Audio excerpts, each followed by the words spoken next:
Hello and welcome to Council Connect. I am Council President Pro-Tem Andrea Rutkowski.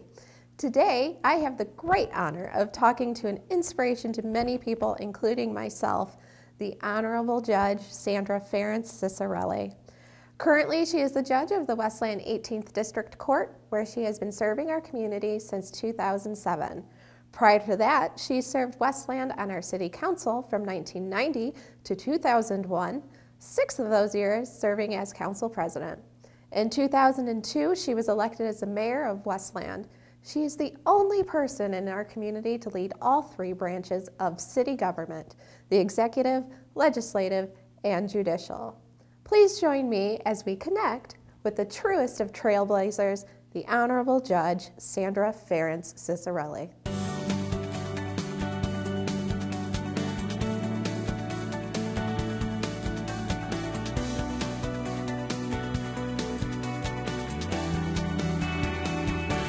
Well, as promised, I am joined by the Honorable Judge Sandra Cicirelli. Thank you and welcome to Council Connect. Thank you for inviting me. I really do appreciate it. It's been a long time since I've been in the cable studio, but I do appreciate you having me this morning. Well, as we heard in the opening, you are the first person, and so far the only person, who's led all 3 branches of our local government, so the legislative, the executive, and the judicial. But before that, let's go back to your childhood and learn a little bit more about you when you were growing up. Okay. I grew up right next door in Garden City. I'm the oldest of 9 children. And so I learned responsibility at a young age because there's myself and my brother Gary, and then there's like a period of time, 6 years or so, that we didn't have any more siblings, and then all of a sudden there were 7 more of us. Oh my goodness. But I went to the Garden City schools, had a good education there, and it was a really, unique experience, but very rewarding. It was a happy childhood. I mean, there were a lot of good things to do in Garden City Park, and so I grew up locally, and then I got married, and that's when I moved to Westland. Wonderful. Well, I grew up in Garden City as well. Oh, that's great. And I think we were chatting earlier. So when I went to Garden City High School, it would have been Garden City East. I was a Cougar. Okay. Now, and we would be rivals then, because I graduated from Garden City West. Okay. And it's now the middle school. Right. So, yeah, we would have been, because there was a big rivalry between East and West. And Oh, so that's kind of like Michigan State, right? Yeah, exactly. And then we both ended up here. That's right. Oh, how That's cool. great. What made you want to be a lawyer? I was first an educator. I went to college and started my college education, and then I got married, and I decided that I felt it was really important to be a stay-at-home mom, at least for the building block years. And so I took several years off and raised my children. When they went to school full-time, I went back and got my degree, and it was in education, elementary education. So I did teach a little bit in the public schools, but that was the time where then they were cutting back on teachers, certainly no hiring. And I remember when you do your student teaching, we had some issues with trying to find a placement in schools that would even accept student teachers, because that's how bad the market was. And I've always liked a challenge. And I like to say I'm a good debater, right, and negotiator. And I always found law to be intriguing, and that would always have been my second choice of a career. I had a brother at the time who was already a lawyer, and one of my other brothers was in law school, and I said, well, they can do it, I can do it too, right? Of course. And so then I went to law school, and I've never regretted it, because here I am today. Exactly. Well, now, correct me if I was wrong.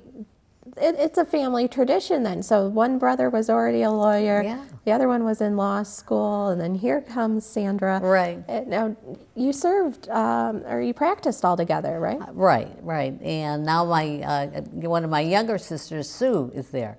And I had law clerk for Allen Helmkamp in Livonia at first, and then my brother Gary said, well, why don't we try to hang up a shingle and let's practice together. And he and I always got along. He's always been my most avid supporter for everything I've done career-wise.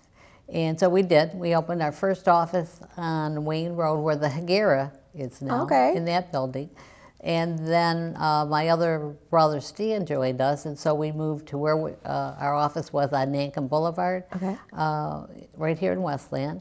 And it was Ference, and Cicirelli. And then when I left and I was on the city council practicing at the same time. But when I became mayor, I couldn't practice any longer. I wouldn't have had the time, I found out.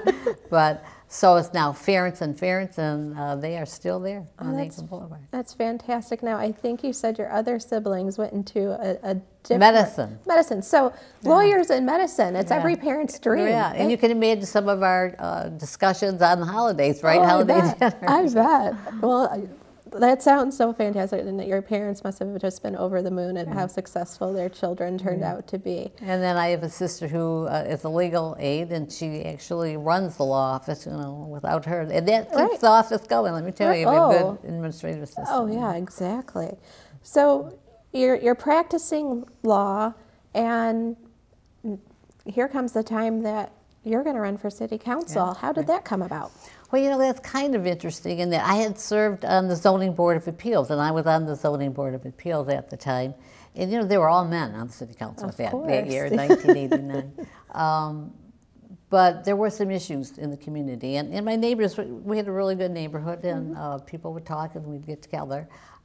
There was an issue with the fire stations being closed. Oh, my. At that time, the fire stations were closed sometimes on a rotational basis, but the one by my house, I lived on Surrey Heights at the time, was closed frequently. And the neighbors would come to me, "You're a lawyer, what can we do? We want our fire station open." With those railroad tracks, they were finding at the time, at least they thought it was, delayed. So that was a really big issue. And I said, well, maybe you could be part of the solution or work towards a solution. And that's when I decided to run for the city council. My colleagues on the ZBA were very encouraging, and so that's great. That's what I did. So you threw your hat in the ring. I did, yeah. So you had the support of your colleagues on ZBA. Did you have other support? I mean, obviously your neighbors, but I talked it over with my family, and my family was very supportive. There were a couple council members who stepped up, and I remember Tom Artley. I don't know if anyone out there remembers Tom Artley.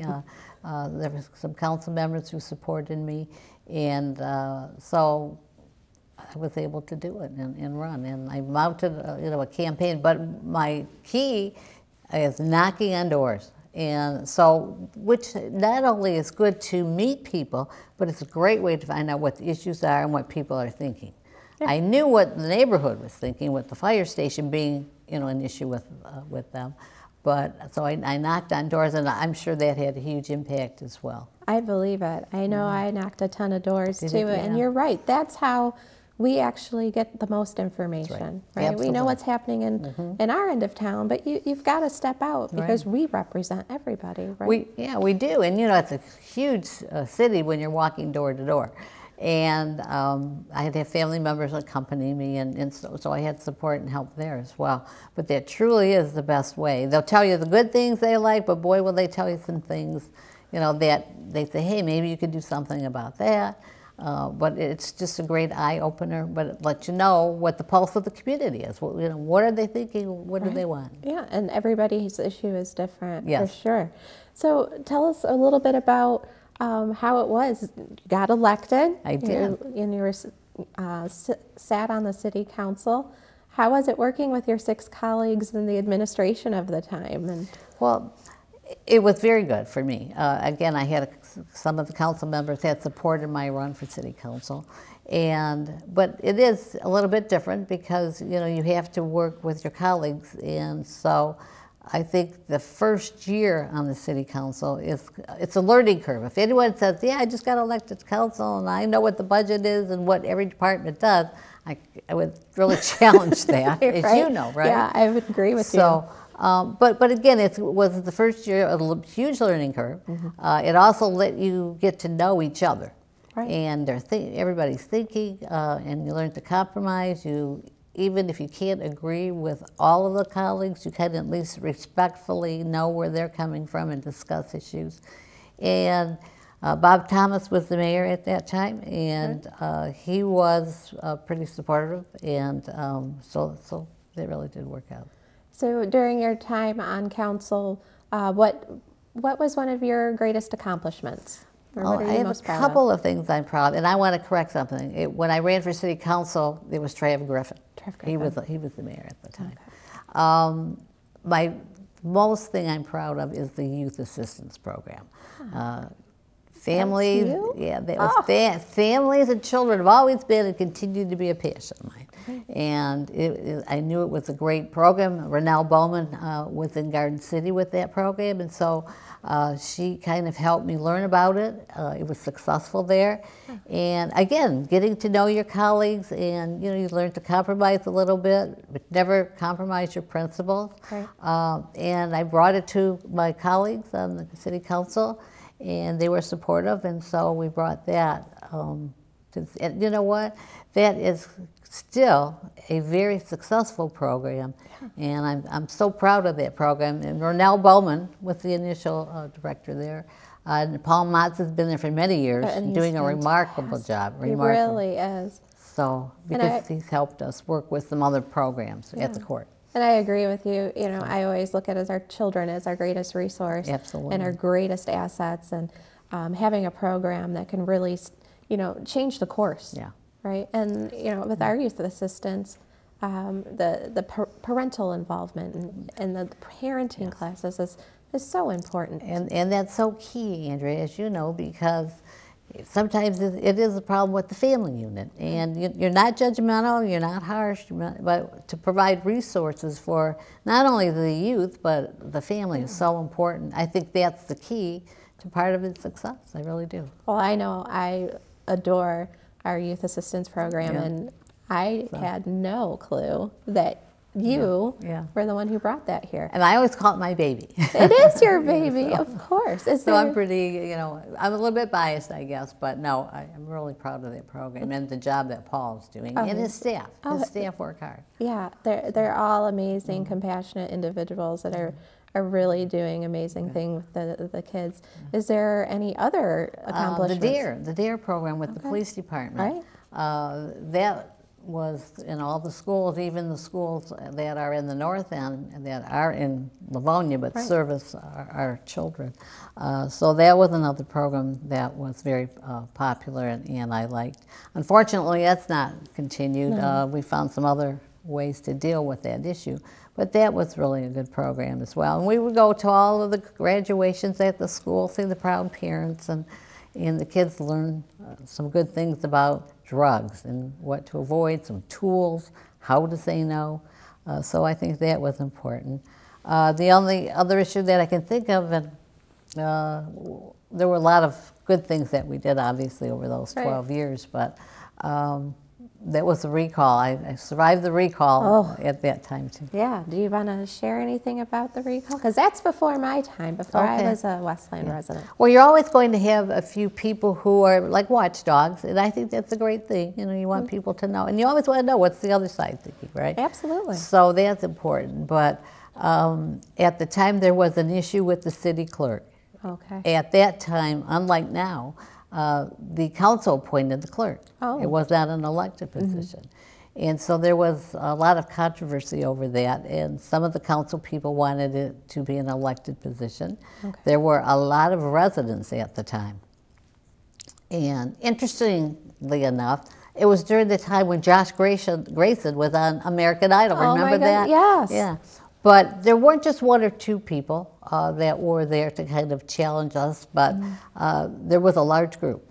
Okay. And at times, they would be very unprofessional in presenting their views and opinions, and they would come in, and sometimes those meetings would get out of hand. Yeah. So you were council president during that time? I was initially. It was not. Okay. And but then I became council president, and I just approached it as an educator, right, dealing with kids all the time, right, and then as an attorney and trying to mediate different sides.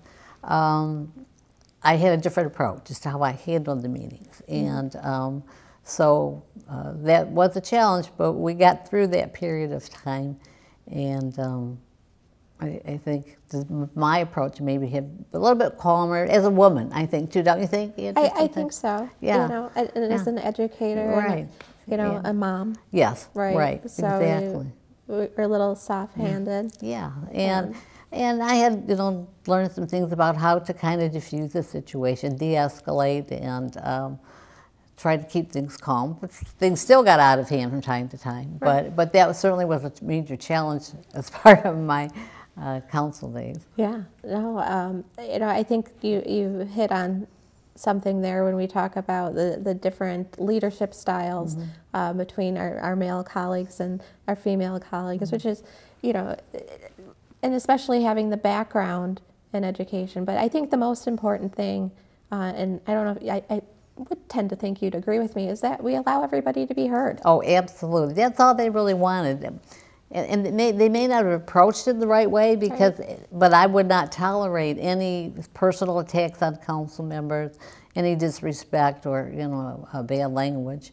But they just wanted an opportunity to be heard. And so, this is another thing that resulted from that situation, was because, you know, you let them be heard, and sometimes you had to say, wait a minute, we're going to have to stop you. You cannot be attacking council members. Those are words we don't use here. But at that time, there was no time limit on how long a citizen could address the city council. Right. And so sometimes those meetings went on.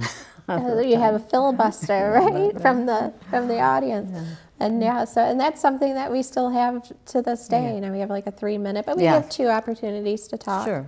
They can talk before the meeting on the agenda, and after they can just share, you know, generally any comment that they have. But yeah, it's important, especially when you want to be heard, to use a little bit of decorum, right? Right. Oh, yeah. Everybody's passionate about something. But when you get really loud, sometimes it's hard to get your point across. Yes, I know. And I think part of it was, as I'm remembering now too, is at times we almost had to stop the meeting, and the city attorney would say, all right, let's take a 5-minute recess or something. And so we did that. But then after that, and I think it was a couple of years later, and maybe even the following year, after that recall happened, because some members were recalled from the city council, there were time limits were put on, and they're reasonable. And I know that each council president would sometimes let someone go over a little bit more if they just needed a little bit more time. So. Yeah, and today I think one of the things that we're really aware of is making sure that our meetings are like ADA compliant, right? So if we have some residents that need more time to talk or need other accommodations to be able to speak with us, you know, I think they work with the clerk's office and the council president to make sure that that's accommodated. Right. And that's important to me. Yeah. You know, we can't really have a good local government without having the input. That's right. Right. Right, that's true. You know, and it's almost like knocking on those doors again, right? It is, but now they're coming to our door. Exactly. And the thing, though, is that, you know, when you get, especially when you have a lot of people who really want to be heard, it's just make sure that meeting is professional, and I think at some point they realize that. Yeah. All right, they're going to let me speak. I can be heard, and I'll just have to be a bit more professional. Yeah, I've found that the majority of people want to be heard, and do so in a rather professional way. And you know, there's always going to be those outlier people, or you know, I know even if I was very passionate about something, I could get quite elevated. But as long as we can keep the meetings professional and get the city business done. Sometimes that passion overtakes people. Oh, it does. And they get a little bit. And I'm sure you experienced that in other parts of your life coming up. But all right, so you're on council for 11 years. 12. 12 years. Yeah, 6 of that is council president. So. 6 as president. And then you decided you were going to make a new leap? Right. Yes, as mayor. And again, that because I knew I would have to give up, you know, my law practice, because you cannot ethically be, you know, a political figure and a judge, or as mayor even you have to, mayor and attorney. You don't want to, So it was a difficult decision, but again, I think, you know, you can't complain unless you're going to be part of the solution, and so this was just coming, the recall had been behind us now, we were kind of moving on, and so I saw what was happening with the administration, and I decided, because I am passionate about the city. I love the city of Westland. It's been good to me and my children, and I want what's best for everyone. So I thought, I'm going to run for mayor. And so then I threw my hat in the ring, went back to knocking on those doors. Yeah. But I decided, yes, that I wanted to do that, and I was successful. So a lot of hard work, but we were successful. Well, I think this is a good point for us to take a quick little break. All right. And we'll come back and we'll talk a little bit more about Sandra Ference Cicirelli, mayor. All right, very of the good. City of Westland. Okay, thank you. Thanks.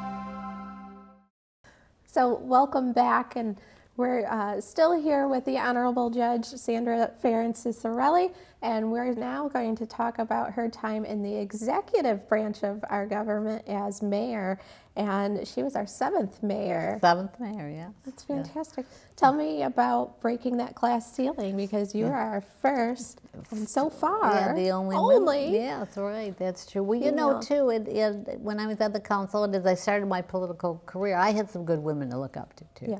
And Kay Beard was a tremendous supporter. I learned a lot from her. Justine Barnes was another. She was on the council. She was state representative. And so I did have some good mentors to help me along the way. And again, so that was a big help. But I found as mayor, the first thing you have to do, and I think the most important thing to do as a newly elected mayor, is to put together a good team. Yeah. You know, because we both know how large the city is, how many residents and houses there are, and households. So you can't be everywhere at once. You know, you can't be dealing with the building department and something come up with a resident in your office. So you need good directors. Well, and we can't be a master of all. No, right? No one can. So having a great team, and I was made aware that you had quite a few females in your directorships and other areas, like Joanne Seberg is the first female deputy mayor. Yes, she was the first female deputy mayor. She did a tremendous job. She really, with her background, because she had worked for the city and in the clerk's office for a number of years, and then she went on and also served as the city clerk for a while. She had a really good background, and she had the right temperament to deal with the residents, and she was good at problem solving. People would call, and she would get right on it. And people kind of chuckled at one point because they said, look at that, there's all women in the mayor's office. We have a female for the mayor, the deputy mayor, and then you have your 2 executive secretaries, and so that was something. I think I raised a few eyebrows, however, Andrea, when I appointed a building director. Okay, so tell me, what happened? I appointed Sue Dotson, who came so highly recommended from many different people, as the first female building director in Westland. Oh, I bet you got eyebrows. So there were a few. Amazing. What does a woman know about running the building department, right? Well, hang on, we're going to show you. Yes, and with her background, she was working in Canton Township at the time, which was a growing community. But again, she was so highly recommended, and she also had a great temperament to deal with people, because as you know, you're working with developers, you're working with the people on site, you're working with either business owners or residents who may have a problem. And again, she was a good problem solver. Yeah, you have to be a good problem solver. Right. And you have to have some pretty broad shoulders, because that's it's an important part of the city, right? And sometimes those building processes don't go exactly to plan. That's true. So So you have to and have she had the strong. contacts because you certainly need that, you know, in the building department. So she had some good contacts with developers, had already established some good working relationships with many of them too, so that was important. And I don't know if you remember former Detroit Lion Scott Conover, one of our football players. I think I'm familiar with that name. Well, his wife Courtney came in, and she worked for Craig a great part of the time, and she helped with the mayor's office, kind of was a liaison there. But it was a good team, and you don't.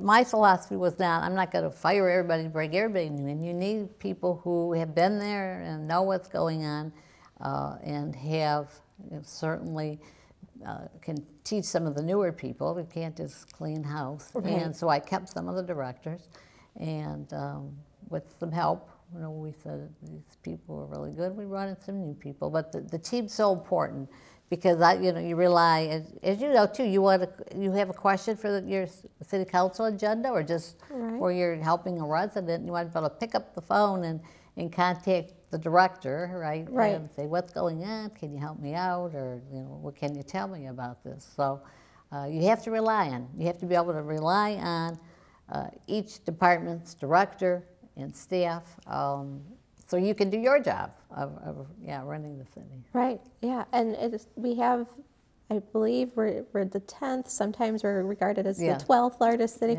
but it is a big city. It is. And those directors are pretty key to making everything function, because there wouldn't be enough hours in the day for you to do it all. And you can't divide yourself into 3 or 4 pieces to go and it would be put out impossible. fires or whatever. So here you are. You're the mayor. You've added some directors, you know, and people are raising eyebrows at some of the choices, but what were your goals when you entered the mayor's office? Specifically, again, to help families, because again, I knocked on doors, you know, during the campaign. So I had heard a lot of the concerns in the community. And one of the things that really troubled me was when I would knock on a senior's door and say, you know, I don't have enough money to pay for my prescriptions. Some of these I need to live on, whether it's insulin or maybe you have a thyroid medication issue, and afford to buy groceries. And so I was determined I was going to, if I got elected, I was going to do something about that. And again, not being the shy person, I implemented a little bit of a controversial program at first, but it got the attention statewide. I remember Senator Debbie Stabenow contacting my office, and what we did is we did 2 things. First, we put together a program that by contacting a pharmacy in Canada, because after we did our research, we learned that prescriptions were much cheaper in Canada. And so what we would do is we started actually busing some seniors over to Canada to get their medications. Oh my goodness. And but then we said, well, wait a minute, maybe this is not a good long-term solution. So you have to find something else. And working with Wayne County officials, we put together a senior prescription program. And so we were able to do that, and then that stayed in place for a while. But so that was one of the first things I wanted to do. And then I just kind of wanted to bring some other programs. I like the LEAF program, the LEAF pickup program. I heard that a lot. So there were issues that I either wanted to bring programs into the city, like I did with the youth assistants, or build on and improve on. So I did that. We did have the LEAF pickup as well.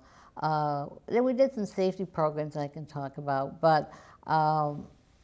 At the time, the incinerator, I don't know if you remember that. Yeah, we still talk about this incinerator. Westland, Easter, there was the authority, and there was an incinerator on Inkster Road. And that was becoming such a financial burden, was one issue. And the second issue was just the health of the residents in the area from all those fumes. So we did is, I worked with my colleagues on that board, and we closed down the incinerator. That did result in a tax cut for our residents, because financially you know, That's wonderful. yeah, it was much more beneficial to do that. Plus, safe-wise, you know, just for people's health and safety. Well, yeah. I mean, I think, burning the garbage, right? Burning it. Today we wouldn't even consider that a viable option, right? No. So it was kind of ahead of the time in some respects, and I'm sure the residents loved saving a little bit of money on our taxes, definitely, right? yeah. And again, it was a group effort with other communities, but we worked hard and we got that done. So, and I was happy to do that for the same reasons, health and safety, but also we could also do a tax cut because, as you know, you have a budget to work with every year. Every year, yeah. Well, last year what we did is we passed a 3-year budget. Yes. And so our budget sessions are going to look a little bit different, but we Okay. still have to review them every year now and make those adjustments. But those adjustments kind of go out into time now. Right. So, yeah. Yeah, that was a wonderful thing to do, yeah. So That's good.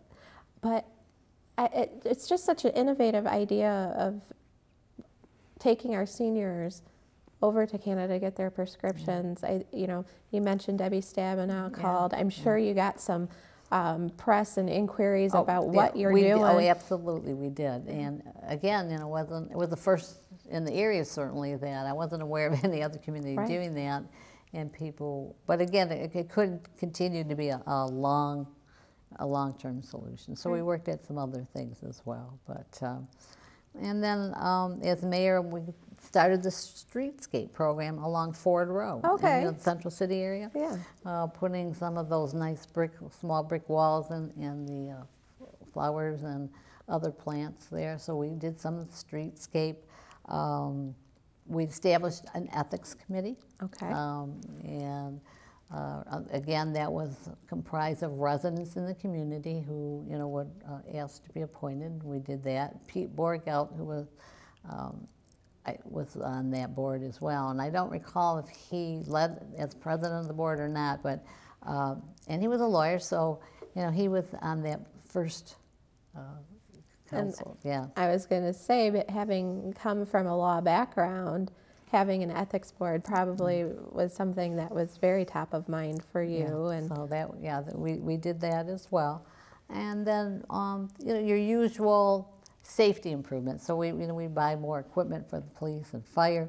Working with our fire chief at the time, we implemented a neighborhood safety program.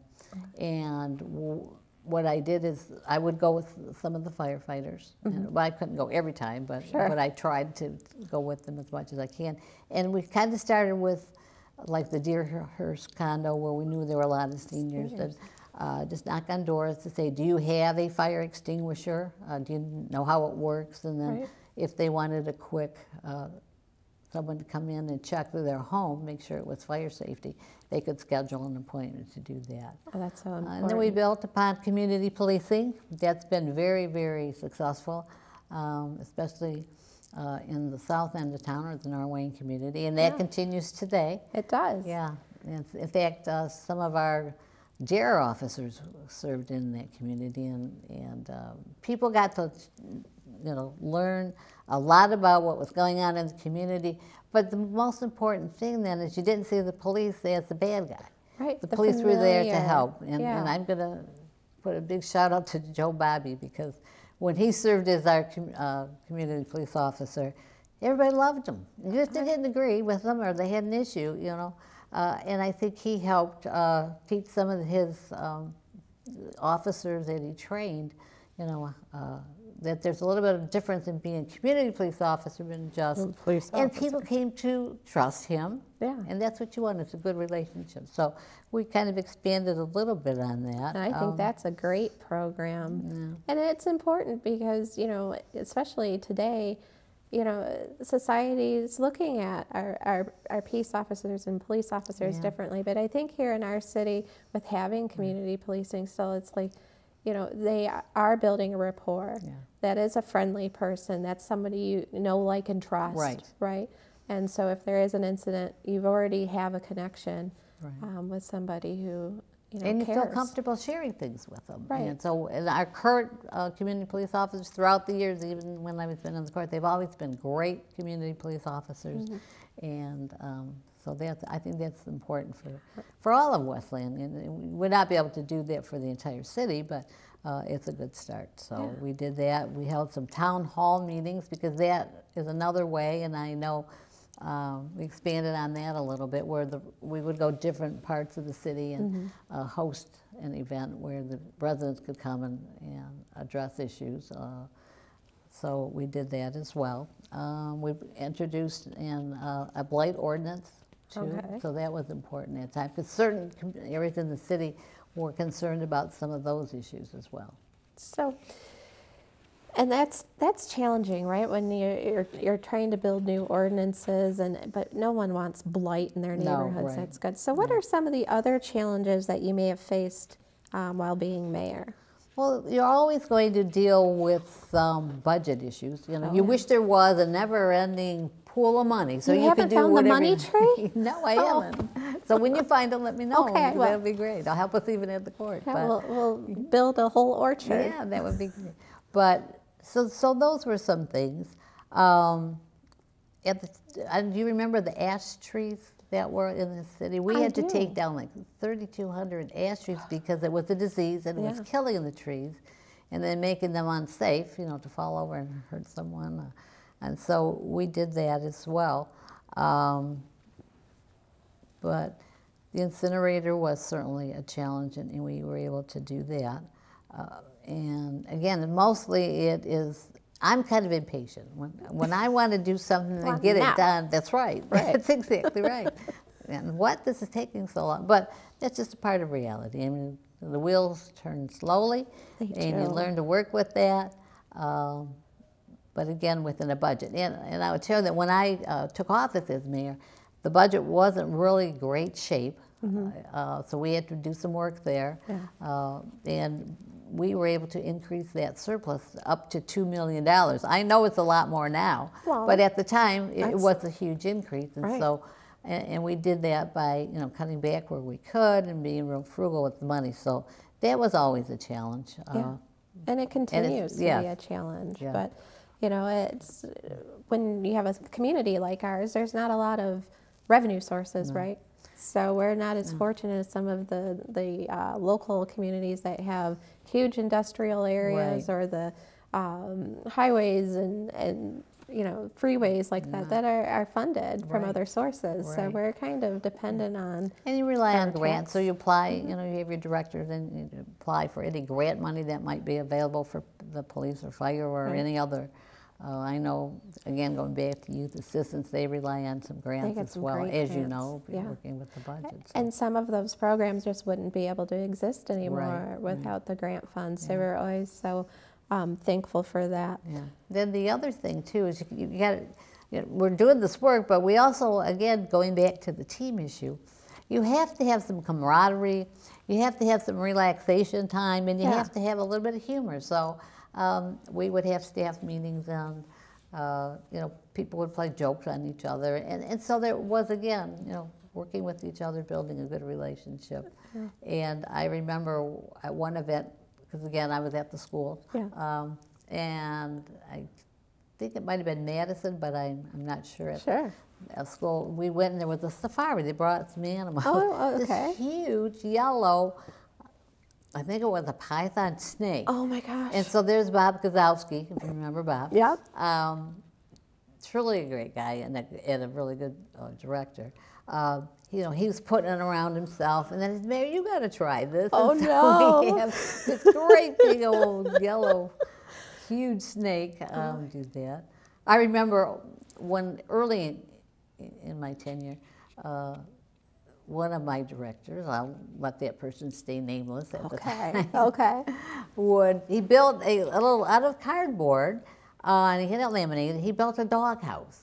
And what he did is he took these small dog biscuits and put every director's name on it. Oh, he didn't. And so, and they presented that to me. And they said, all right, Mayor, if so-and-so you get mad at him or they do something wrong, you take that bone and you put it right there in the door of the doghouse. They'll know they're in trouble. So, oh my gosh. So we did some fun type things too. That's so fun. You know, and it speaks volumes to about the team you built and the environment that you built in City Hall. So are there any other really fond memories you have of, maybe your staff or? Yeah, we did, again, I had a really good staff. It made changes along the way as it needed, as you needed to do that. But I think they all worked hard. Tom Wilson, again, this was another, I think, a little bit of an eye raiser because DPS is a huge department, as you know, comprised of several smaller departments, and everybody was urging me to go outside the city and bring someone in like some of the other. But I always like to look in-house first and promote. So I did promote Tom Wilson, and it was one of the best moves I made. And I know that raised a few eyebrows because people were saying, are you sure you want someone who's experienced in DPS, actually in management, running the department? But it was a good group. They worked hard, and I have really fond memories. And it was kind of like a hard decision when the opportunity came for a position to be open at the court. Because I loved my team members, and we had some other issues going on at the time. But the other thing too is, I think, was establishing, this is Mayor Weil and all the other mayors have done, is making sure that you have good relationships with other communities. And so there was a conference in Western Wayne that helped all the communities share ideas and come together as a group, right, to lobby and do some things. But I have really fond memories of being mayor. That's amazing. So one thing that I would know, you understand, and so like when people are there, that is a 24-hour, 7-day-a-week job too. And so, that can get a little bit trying at times. But again, if you love what you're doing and you want to be out in the community, that is a really good job to do. So is there any major challenges that there you were had a to few, face? yes, there were a few. And another one was the park issue. We were working with the county at the time. And people don't know, and I can't always talk, and I couldn't then either, about some of the things that were going on with our meetings, because we'd been meeting regularly with Wayne County and stuff. So that ended up being a challenge. And it remains one, right? But hopefully, I think we're on our way to... Well, just like the Cooper School site. I remember that too, and working with the Livonia School Board. And we worked with them, council, the mayor, and to kind of redevelop, or actually now they remediated that site. So that was something that was a little bit of a challenge as well. Well, I mean, with every challenge, hopefully there's an accomplishment, right? And it seems like your time as mayor was full of great fond memories and wonderful accomplishments. And then when we come back, we're going to talk about how Mayor Sandra Ference Cicirelli became the honorable judge. Sandra Cicirelli.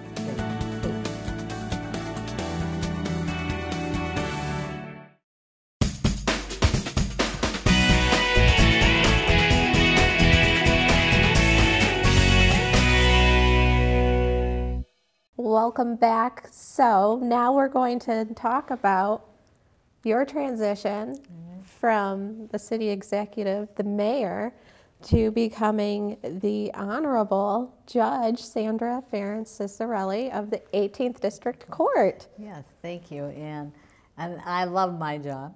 I love my job as mayor, but I also love being the judge at the Westland Court. I'm filling big shoes, those of Judge Gail McKnight, who served before me. And it was kind of unexpected, at least for me, because she decided to retire before the end of her term. Or actually, I think she decided to retire but not run again. And so I was surprised by that. I don't know if many other people were, or maybe they knew that that was her plan, but she hadn't really mentioned it to me. So I was a little reluctant in that the year before I was just reelected for my third term. But it is something I had always wanted to do.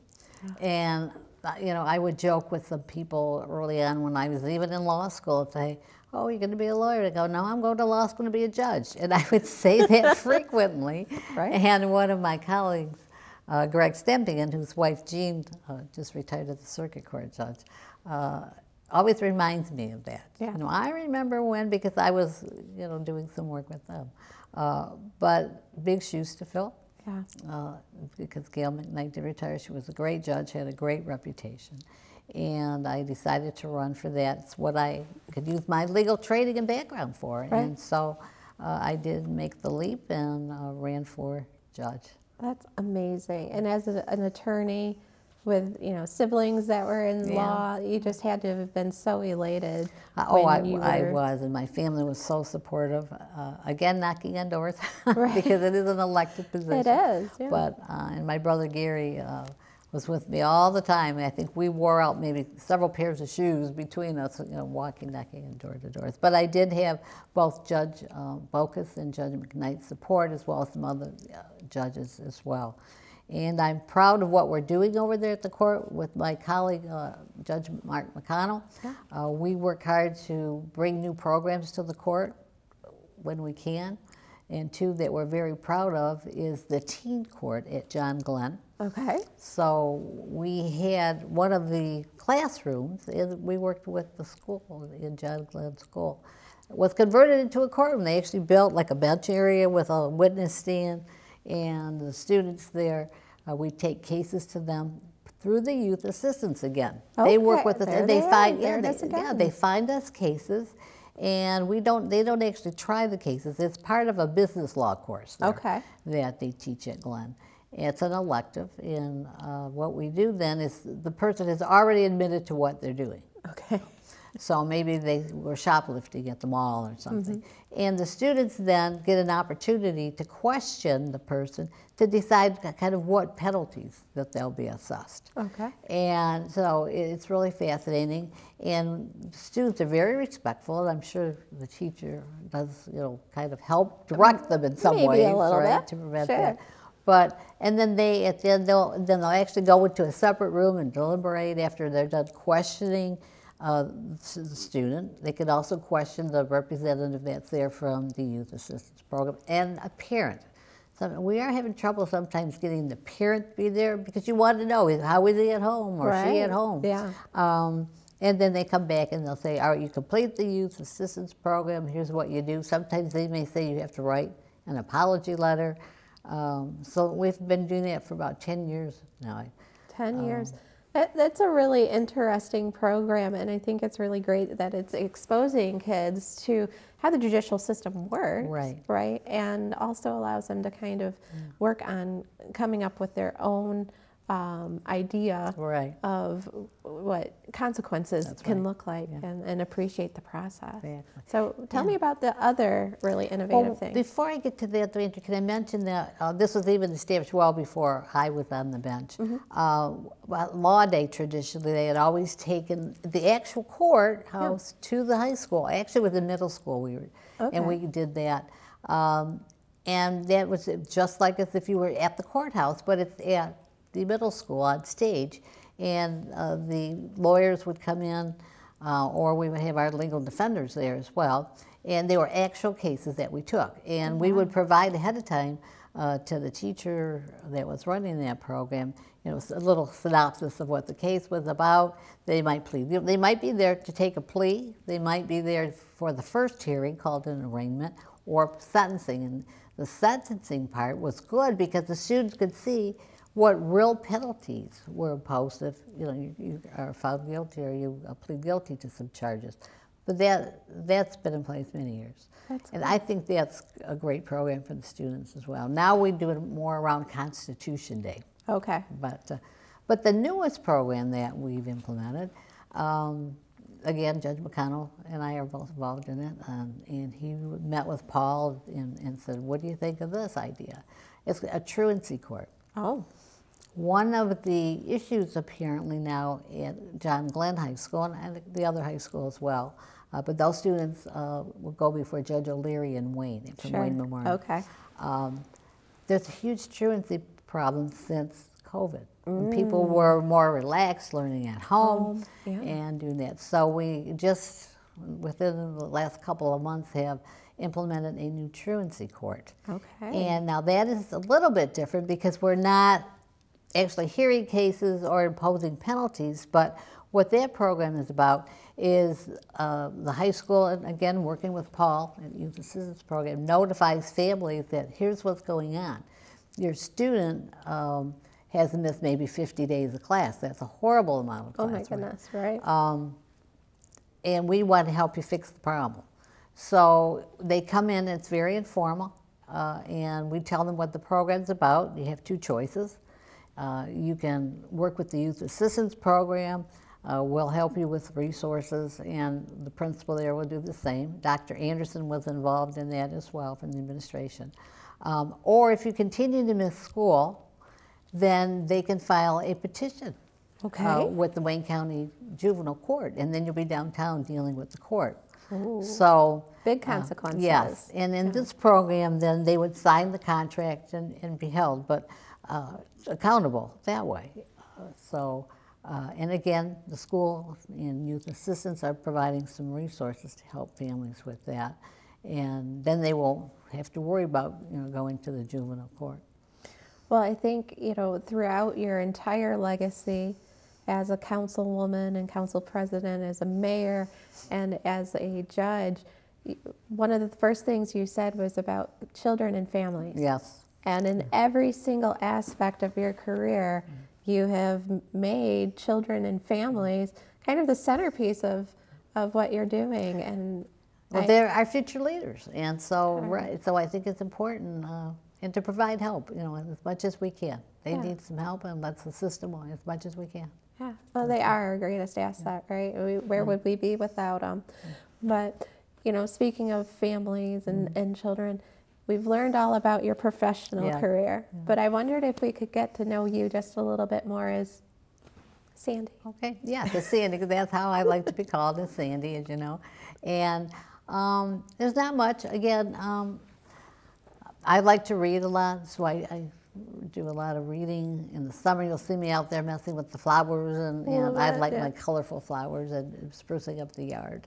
And I like to travel a bit, but the most important thing, again, is family. So I love to spend time with family, whether it's my siblings and their family, or I have 2 children and 2 grandsons. And so spending time with them certainly is super important to me as well. Yeah. And that's basically me, and I try to instill in them hard work is so important, but do something you like and you're passionate about, because then it's not so much work as it is, here's my career. Your career, your life calling. Has there been anything in your lifetime that has presented itself as a challenge? There is, health-wise. I don't think many people know, because I haven't really shared it publicly, but I am a cancer survivor. So, well, we're so glad you're here. Well, thank you. Yeah, I am. So, and that made things difficult at times, and but you work through it, and I have strong faith, and it's so much support that they've seen me through it. So I'm proud to say I am a cancer survivor. Well, thank you so for Relay sharing. for Life, please continue that. It's important. We love our Relay for Life, and we're so. Well, I know I'm personally just so very happy that you're still with us. Well, thank you.